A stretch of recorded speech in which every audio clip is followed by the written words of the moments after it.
നല്ല പഴങ്കഞ്ഞി ഇഷ്ടമുള്ളവരുണ്ടോ? എന്നാ വരൂ, ഇന്ന് നമുക്കൊരു പഴങ്കഞ്ഞി കുടിക്കാം കേട്ടോ. ഇതേ ഞാനൊരു ചട്ടിയൊക്കെ എടുത്ത് ഇന്നലത്തെ ചോറ് അങ്ങനെ ആ ചട്ടിയിൽ അങ്ങ് നിരത്തി കൊടുക്കുകയാണ്. പാകത്തിന് ഉപ്പും നല്ല കട്ട തൈര്, ഇത് വീട്ടിലുണ്ടാക്കിയ തൈരാണ്, ഞാൻ അമ്പിളീച്ചിൻ്റെ അടുത്ത് നിന്ന് വാങ്ങിക്കൊണ്ടുവന്നത് കേട്ടോ. നല്ല കട്ട തൈര് നമ്മളതിൻ്റെ മുകളിലേക്ക് അങ്ങോട്ട് ഒഴിച്ചു കൊടുക്കുകയാണ്.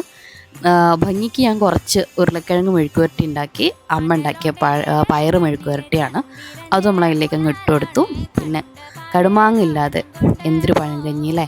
നല്ല കടുമാങ്ങ അച്ചാർ, ഇത് ചേച്ചിയുടെ ആണ് കേട്ടോ, ചേച്ചി തന്ന അച്ചാർ. പിന്നെ ഇതേ 2 ഉണക്ക മാന്തളാണ്, ഉണക്കലൊക്കെ ഉണ്ടെങ്കിൽ നമ്മുടെ പഴങ്കഞ്ഞി രാജകീയമായി.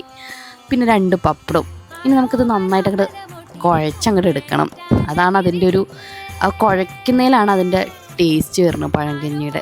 ഞാൻ തൈരും ഉപ്പും കടുമാങ്ങ അച്ചാറും മെഴുക്കുവരട്ടിയും മീനും പപ്പടവും എല്ലാം കൂടി ചേർത്തങ്ങോട്ട് ആഹാ അന്തസ് എന്താ അല്ലേ.